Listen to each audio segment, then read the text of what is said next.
സുഗമദേവി സീരിയലിൻ്റെ ഇന്നത്തെ എപ്പിസോഡ് റിവ്യൂയിലേക്ക് എല്ലാവർക്കും സ്വാഗതം. അങ്ങനെ ശാരികയാണെങ്കിൽ ദേവികയോട് പറയുന്നുണ്ട്, ചേച്ചി ഇപ്പോൾ ആ അരുന്ധതിയോട് ചെന്ന് ഋഷിയെ ചേച്ചിയാണ് മാറ്റിയിരിക്കുന്നതെന്നുള്ള കാര്യം പറഞ്ഞത് മോശമായിപ്പോയി എന്നൊക്കെ പറയുമ്പോൾ, എന്ത് മോശം? അല്ല ചേച്ചി, ചേച്ചിയുടെ പേരിൽ ഇനി കേസും മറ്റോ വന്നാലോ? അവർ വിളിച്ച് പറയുകയാണെങ്കിൽ അത് ചേച്ചിക്ക് ആപത്തല്ലേ എന്നൊക്കെ ചോദിക്കുമ്പോൾ, അപ്പോൾ അവർ കളിച്ച കള്ളക്കളിയോ? അവർ വിളിച്ച് പറയട്ടെ ശാരി. ഇനിയിപ്പോൾ വസുന്ധര മേഡം എന്നെ അകത്താക്കിയാലും എനിക്ക് യാതൊരു പ്രശ്നവുമില്ല. എനിക്ക് എൻ്റെ നന്ദനെ കണ്ടു കിട്ടിയാൽ മാത്രം മതിയെന്നിങ്ങനെ ദേവിക പറയുന്നു. അല്ല ചേച്ചി, അതുപോലെ സിദ്ധു അങ്കിൾ ഇന്ന് ആ ഋഷിയുടെ കൂട്ടുകാരെ വഴിക്ക് വെച്ച് തല്ലിയതും ബുദ്ധിമുട്ടാവില്ലേ? അത് പ്രശ്നമാവില്ലേ? ഋഷിയുടെ കൂട്ടുകാരത്ര ആൾക്കാർ ശരിയല്ല എന്നൊക്കെ പറയുമ്പോൾ, ഒന്നും അറിയില്ല, പക്ഷേ വരുന്നിടത്ത് വെച്ച് കാണാമെന്ന് പറഞ്ഞുകൊണ്ട് ദേവികയാണെങ്കിൽ അവിടെ നിന്ന് പോവുകയാണ്. ശാരിക്കാണെങ്കിൽ ദേവിയുടെ ആ ധൈര്യത്തിൽ ചെറിയൊരു പേടിയൊക്കെ തോന്നാൻ തുടങ്ങിയിട്ടുണ്ട്. അങ്ങനെ വസുന്ധരയാണെങ്കിൽ കേസന്വേഷണം ഇന്ന് തന്നെ തുടങ്ങാനായിട്ട് തീരുമാനിക്കുകയാണ്. അതിൻ്റെ ഭാഗമായിട്ട് ഷൈജനെയും വേറൊരു മിടുക്കനായിട്ടുള്ള ഉദ്യോഗസ്ഥനെയും കൂടി വിളിക്കുകയാണ്. എന്നിട്ട് പറയുന്നുണ്ട്, നമ്മൾ മീര കേസ് വളരെ സിമ്പിളായി തന്നെ തെളിയിച്ച ഒന്നാണ്. നിർണായകമായിട്ടുള്ള ഘട്ടങ്ങളിൽ നിന്നായിരുന്നു നമ്മളത് തെളിയിച്ചു വന്നത്. അതുകൊണ്ട് തന്നെയാണ് അന്വേഷണ സംഘത്തിൽ ആരെങ്കിലും ആവശ്യമുണ്ടോ എന്ന് ചോദിച്ചപ്പോൾ നിങ്ങളെ ഞാൻ തിരഞ്ഞെടുത്തത്.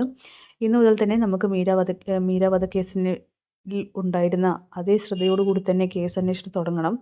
ഇത് കുറച്ച് ബുദ്ധിമുട്ടുള്ള കേസാണ്. നന്ദനും ഋഷിയും, അതായത് അരുന്ധതിയും ചന്ദ്രവത്ത് വീട്ടുകാരും തമ്മിലുള്ള പകയുടെ കാര്യമാണ് ഇതിനിടയിൽ കടന്ന് കളിക്കുന്നത്. ഒരുപാട് പേർ പ്രതിയായിട്ട് വരാം. ഒരുപക്ഷെ ദേവിക, സിദ്ധാർത്ഥൻ, അതുപോലെ പ്രഭാവതി, പിന്നെ ഒരു വക്കീൽ, അങ്ങനെ പലരും. പിന്നെ ഈ ഐസക് കുരുവിള, അയാളെയും നിരീക്ഷണത്തിൽ വെക്കണം. അയാളുടെ ഏട്ടൻ്റെ മകൾ ഇസബല്ല, കെവിൻ, അങ്ങനെ ഒരുപാട് പേരെ നിരീക്ഷണത്തിൽ വെക്കണം. ഇസബല്ല ഇപ്പോൾ വിദേശത്താണ്. അവളെ തിരിച്ചു വിളിക്കേണ്ടി വരും കേസ് അന്വേഷണത്തിൻ്റെ ഭാഗമായിട്ട്. പിന്നെ ഇത് ഐസക് തന്ന കേസിൻ്റെ ഫയലാണ്. ഇത് ഒരിക്കലും തുറന്നു നോക്കരുത്, അട്ടർ ഫ്ലോപ്പാണ്. അതുപോലെ തന്നെ നമ്മൾ പുതിയ ഒരു കേസ് ഡയറി ഉണ്ടാക്കണം. ലോക്കൽ പോലീസിൽ നിന്ന് കിട്ടുന്ന ചെറിയ ചെറിയ വിവരങ്ങൾ ഇന്ന് തന്നെ കളക്ട് ചെയ്യണം എന്നൊക്കെ ഇങ്ങനെ പറഞ്ഞുകൊണ്ട് ഇൻസ്ട്രക്ഷൻസ് കൊടുക്കുകയാണ്. മാഡം മുന്നിൽ നിൽക്കുമ്പോൾ ഞങ്ങൾക്ക് പേടിക്കാനല്ല മാഡം, വളരെ സിമ്പിളായി തന്നെ നമ്മൾ ഈ കേസ് തെളിയിക്കുമെന്നൊക്കെ പറയുമ്പോൾ, എൻ്റെ ലീഡർഷിപ്പ് അല്ല പ്രധാനം, മറിച്ച് നിങ്ങളുടെ കോൺട്രിബ്യൂഷൻ ആണെന്നൊക്കെ പറഞ്ഞുകൊണ്ട് വസുന്ധരയാണെങ്കിൽ അവരെ അവിടെ നിന്ന് വിട്ടയക്കുകയാണ്. ശേഷം മേലുദ്യോഗസ്ഥനെ വിളിച്ചെന്ന് തന്നെ കേസ് അന്വേഷണം തുടങ്ങാൻ പോവുകയാണെന്ന് പറയുന്നുണ്ട്. അയാളാണെങ്കിൽ വസുന്ധരയെ അഭിനന്ദിക്കുന്നു. അങ്ങനെ അരുന്ധതി ആവട്ടെ CBI വിളിച്ച് ചെയ്തു പോയ മണ്ടത്തരത്തിനെ പറഞ്ഞ് പഴിക്കുകയാണ്. താൻ എന്തൊരു പൊട്ടത്തരാണ് കാണിച്ചത്, ആ ദേവികയാണ് ഋഷിയെ മാറ്റി വെച്ചിരിക്കുന്നതെന്നുള്ളത് എന്തിനാ താൻ പറയാൻ പോയത്, ഇത് ബുദ്ധിമുട്ടാവുമെന്നൊക്കെ പറയുമ്പോൾ, അത് പിന്നെ ഋഷിയുടെ ഫ്രണ്ട്സ് നമ്മളെ തീർത്തും ഉത്തരവാദിത്തമില്ലാത്തവരെ പോലെ ആക്കിയപ്പോൾ സഹിക്കാൻ പറ്റിയില്ല മാഡം. അതുകൊണ്ടാണ് മാഡത്തെ പോലും കുറ്റപ്പെടുത്തിയപ്പോൾ എന്തോ ഞാനങ്ങ് പറഞ്ഞു പോയി. എടോ, താൻ വലിയ മണ്ടത്തരെ കാണിച്ചു വെച്ചിരിക്കുന്നത്. ഇതേ നോക്ക്, അവന്മാർ ഋഷിയുടെ ഫ്രണ്ട്സാണ്, എന്താ ചെയ്യുക ഏതാ ചെയ്യുന്ന പോലും പറയാൻ പറ്റില്ല. ഇനിയിപ്പോൾ ആ ദേവികയെ എന്തെങ്കിലും ചെയ്തിട്ടുണ്ടെങ്കിൽ അവളൊരു രാഷ്ട്രീയക്കാരിയാണ്, മറിച്ചൊരു MLA കൂടിയാണ്. അപ്പോൾ പിന്നെ പറയണ്ടല്ലോ, നമ്മളെല്ലാവരും അകത്ത് കിടക്കുമെന്നൊക്കെ പറയുമ്പോൾ, എന്നാലും ദേവിക അതിനൊന്നും മുതിരില്ല മാഡം. കാരണം അവളുടെ ഭാഗത്തുള്ള തെറ്റ്, അവളല്ലേ ഋഷിയെ കൊണ്ടുവച്ചിരിക്കുന്നതെന്നൊക്കെ ചോദിക്കുകയാണ്. താൻ എന്തൊരു മണ്ടനാണ്. ആ എസ്തപ്പാനെ ദേവിക്കും ചന്ദ്രത്ത് വീട്ടുകാർക്കും വേണ്ടി ജീവൻ പോലെ കൊടുക്കാൻ തയ്യാറായിട്ട് നിൽക്കുകയാണ്. അയാൾ എല്ലാ കേസും തൻ്റെ തലയിൽ എടുത്തിട്ടിട്ട് ദേവിയെ രക്ഷിക്കും. പിന്നെ അവൾ നമ്മൾ പണ്ട് കണ്ട പൂച്ചയൊന്നുമല്ല, ആരെയും വിശ്വസിക്കുന്ന അല്ലെങ്കിൽ എന്ത് കേട്ടാലും കരയുന്ന പെണ്ണല്ല. ഇപ്പോൾ അവൾക്ക് ഒരുപാട് ഊർജ്ജമുണ്ട്, അനുഭവങ്ങളിൽ നിന്നും പഠിച്ച പാഠങ്ങളുണ്ട്. അവൾ ശക്തമായി തന്നെയാണ് മുന്നോട്ട് പോകുന്നത്. ഇപ്പോൾ അവളെ സപ്പോർട്ട് ചെയ്യാനായിട്ട് ആ വസുന്ധരയും വന്നിട്ടുണ്ട്. അവൾ ഉദ്ദേശിച്ച കാര്യം ഏത് വിധേനയും നേടിയെടുക്കുമെന്നുള്ള വാശിയാണ് അവൾക്ക്. ദേവികയെ സൂക്ഷിക്കണമെന്നൊക്കെ CPയോട് പറയുന്നു. ഞാനെന്തായാലും ഋഷിയുടെ ഫ്രണ്ട്സിനെ വിളിച്ച് പറയാം മാഡം, എത്രയും പെട്ടെന്ന് വിളിച്ച് പറയണം. പക്ഷെ അവന്മാർ കേൾക്കുമെന്നൊന്നും അറിയില്ല. എന്തായാലും മാറി നിൽക്കാനെങ്കിലും ആവശ്യപ്പെടുന്നൊക്കെ പറയുമ്പോൾ CP ആണെങ്കിൽ അവിടെ നിന്നും പോകുന്നുണ്ട്. അങ്ങനെ ശാരികയാണെങ്കിൽ ദേവികയോട് ചോദിക്കുന്നുണ്ട്, നമ്മുടെ നന്ദേട്ടന് യഥാർത്ഥത്തിൽ എന്താ സംഭവിച്ചത്?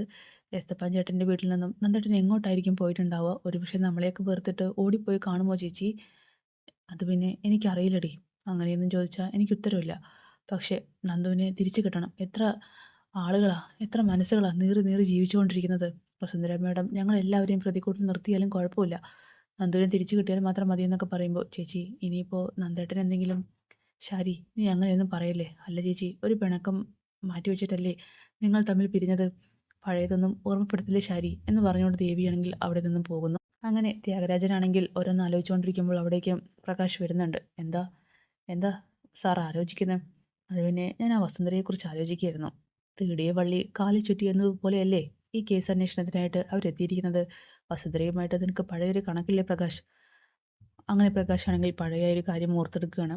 അതായത് തൻ്റെ ഭാവിയും ജീവിതവും എല്ലാം തൊലച്ച മീര കേസിൻ്റെ നിർണായക വഴിത്തിരിവ്. പ്രകാശിനെ എല്ലാവർക്കും മുന്നിൽ വെച്ച് നാണം കെടുത്തി അറസ്റ്റ് ചെയ്ത് കൊണ്ടുപോകുന്ന വസുന്ധരയുടെ മുഖം പ്രകാശിൻ്റെ മുന്നിൽ തെളിയുന്നു. എനിക്കറിയാം, അവർ കാരണം കൊണ്ടാണ് എനിക്കെല്ലാം നഷ്ടമായതെന്ന് പറയുമ്പോൾ ഇത് കേട്ടും ത്യാഗരാജൻ പറയുന്നുണ്ട്, ഒരു വടിക്ക് 3 പക്ഷി. നന്ദന് പുറകെ ഋഷി, ഋഷിക്ക് പുറകെ വസുന്ധര. അവരെ തീർത്ത് കളയേ, നീയായിരിക്കണം അവരുടെ കൊലയാളി എന്നൊക്കെ പറയുമ്പോൾ സാർ എന്താ ഉദ്ദേശിക്കുന്നത്? ഞാൻ ഉദ്ദേശിക്കുന്നത് എന്താണെന്ന് എനിക്ക് മനസ്സിലായില്ലേ? അവരെ ഈ കേസ് അന്വേഷിക്കാൻ വിടരുത്, മറിച്ച് അവരുടെ ശവപ്പെട്ടി അവരുടെ വീട്ടിലേക്ക് പോകണമെന്നൊക്കെ പറയുമ്പോൾ അത് പിന്നെ ഞാൻ ഏറ്റു സാറേ. അങ്ങനെ അവിടെ നിന്നും വസുന്ധരയെ കൊല്ലാൻ തന്നെ തീരുമാനിച്ച് പ്രകാശ് പോകുന്നുണ്ട്. എന്തായാലും പ്രകാശിനെ വെച്ച് ഒരു കളി തന്നെ കളിച്ചുകൊണ്ടിരിക്കുകയാണ് ത്യാഗരാജൻ. അത് പൊട്ടൻ പ്രകാശിന് മനസ്സിലാവുന്നുമില്ല. അങ്ങനെ വസുന്ധര എന്നിങ്ങനെ മനസ്സിൽ പറഞ്ഞുകൊണ്ട് ത്യാഗരാജനാണെങ്കിൽ അങ്ങനെ നിൽക്കുന്നു. ശേഷം പ്രഭാവതിയാവട്ടെ വക്കീലിനെ വിളിച്ച് കാര്യങ്ങളൊക്കെ അറിയിക്കുകയാണ്. ഹരിയേട്ടൻ ഇവിടുത്തെ കാര്യങ്ങളൊക്കെ അറിഞ്ഞല്ലോ? ആ അറിഞ്ഞു. വസുന്ധര ചാർജ് എടുത്തതും മറ്റും അറിഞ്ഞു. എന്നെ എല്ലാം അറിയിക്കുന്നുണ്ട്. പിന്നെ മറ്റൊരു കാര്യം കൂടിയുണ്ട്. ഋഷിയുടെ ഫ്രണ്ട്സിന്ന് ദേവികയെയും സിദ്ധുവിനെയും വഴിയിൽ തടഞ്ഞു നിർത്തി ഭീഷണിപ്പെടുത്തിയത്രേ. പൊതു സ്ഥലത്ത് വെച്ച് ഇങ്ങനെ MLA-യെയും MLA-യിലൊക്കെ ഭീഷണിപ്പെടുത്തുക എന്ന് പറയുമ്പോൾ അതിന് ഒരു വിലയില്ലേ എന്നൊക്കെ ചോദിച്ചുകൊണ്ട് പ്രഭാവതിയാണെങ്കിൽ ഹരിയോട് തൻ്റെ പരിഭവം പറയുമ്പോൾ, ഏയ് താനതൊന്നും കാര്യമാക്കാൻ നിൽക്കണ്ട, അവരൊന്നും ഒന്നും ചെയ്യില്ല എന്നൊക്കെ ഹരി വക്കീൽ പറയുന്നു. ഇല്ല, ആ ഋഷിയുടെ ഫ്രണ്ട്സ് ആയതുകൊണ്ട് തന്നെ എനിക്ക് നല്ല പേടിയുണ്ടെന്നിങ്ങനെ പ്രഭാവതി പറയുമ്പോൾ ഹരി വക്കീൽ പറയുന്നുണ്ട്, താൻ പേടിക്കാതിരിക്കെ, ധൈര്യത്തോടെ ഇരിക്കെ, ഇനി കാര്യങ്ങൾ മുന്നോട്ട് പോയിക്കൊണ്ടിരിക്കും. ഏയ് വസുന്ധര വന്നതുകൊണ്ട് എനിക്ക് വലിയ വിശ്വാസമൊന്നുമില്ല. ആനന്ദപ്രഭ അങ്ങനെ പറയുന്ന അവർ നമ്മളെ കുറ്റവാളിയാക്കിക്കൊണ്ട് സംസാരിച്ചതെന്ന് ഹരിയേട്ടാ. അങ്ങനെ കോളിംഗ് സൗണ്ട് കേൾക്കുകയാണ്. എന്നാലും സംഭാഷണം തുടർന്നുകൊണ്ടേയിരിക്കുകയാണ് പ്രഭാവതിയും ഹരിയും. ഈ സമയം സിദ്ധാർത്ഥനാണെങ്കിൽ ആരാണെന്നറിയാനായിട്ട് വാതിൽ തുറക്കുന്നുണ്ട്. അയാളാണെങ്കിൽ മുന്നിൽ നിൽക്കുന്നത് ഋഷിയുടെ ഫ്രണ്ട്സാണെന്ന് മനസ്സിലാക്കുന്നു. അങ്ങനെ നോക്കുന്ന സമയത്ത് താൻ രാവിലെ തള്ളിയിട്ട ഒരുത്തൻ, എന്താ സിദ്ധാർത്ഥൻ എന്നെ മറന്നുപോയോ? ഞങ്ങളെ ഋഷിയുടെ ഫ്രണ്ട്സാ. രാവിലെ നീ എന്നെ തല്ലിയില്ലേ? അതിന് പകരം ചോദിക്കാൻ വേണ്ടി വന്നതാണെന്നൊക്കെ പറയുമ്പോൾ മര്യാദയ്ക്ക് ഇവിടെ നിന്നും പോവാൻ നോക്കണമെന്ന് പറഞ്ഞുകൊണ്ട് സിദ്ധാർത്ഥനാണെങ്കിൽ വാതിലടയ്ക്കാൻ പോകുമ്പോൾ എല്ലാവരും ചേർന്ന് സിദ്ധാർത്ഥനെ പിടിച്ച് ആക്രമിക്കുകയാണ്. അയാളെ തല്ലുന്നുണ്ട്. മാത്രമല്ല എന്തോ ഒരു ആയുധം എടുത്ത് സിദ്ധാർത്ഥൻ്റെ തലയ്ക്കിട്ട് 4-5 കുത്തു കൊടുക്കുകയാണ്. അങ്ങനെ പ്രഭാവതിയാണെങ്കിൽ ഹരിയുടെ ഫോൺ കട്ടാക്കിയതിന് ശേഷം താഴത്തേക്ക് വരുമ്പോൾ ബഹളം കേൾക്കുന്നു. പ്രഭയാണെങ്കിൽ ആകെ ഷോക്കാവുകയാണ്. സിദ്ധു എന്ന് വിളിച്ചുകൊണ്ട് ഓടി വരുമ്പോൾ ഋഷിയുടെ ഫ്രണ്ട്സ് എല്ലാവരും ചേർന്ന് പേടിച്ച് പുറത്തേക്ക് ഓടിപ്പോകുന്നു. സിദ്ധു എന്ത് പറ്റിയെന്ന് ചോദിച്ചുകൊണ്ട് പ്രഭാവതിയാണെങ്കിൽ എഴുന്നേൽക്കെന്നൊക്കെ പറയുമ്പോഴേക്കും സിദ്ധുവിൻ്റെ ബോധമൊക്കെ പോയി കഴിഞ്ഞു. പ്രഭ വേഗം തന്നെ പുറത്തേക്ക് ഓടിയിട്ട് ആരെങ്കിലും ഒന്ന് രക്ഷിക്ക് എന്ന് പറഞ്ഞുകൊണ്ട് നിലവിളിക്കുകയാണ്. വീണ്ടും സിദ്ധാർത്ഥൻ്റെ അരികിലേക്ക് വരുന്നുണ്ട്. സിദ്ധാർത്ഥനാണെങ്കിൽ ഒന്നും മിണ്ടുന്നു പോലുമില്ല. അങ്ങനെ പ്രഭയാണെങ്കിൽ ആകെ പേടിക്കുകയാണ്. സിദ്ധു എന്ന് വിളിച്ചുകൊണ്ട് അലറി കരയുന്നു. അപ്പോൾ അതൊക്കെ കാണിച്ചുകൊണ്ടാണ് എപ്പിസോഡ് അവസാനിക്കുന്നത്. കാത്തിരിക്കാം നാളത്തെ കിടിലൻ എപ്പിസോഡിനായിട്ട്.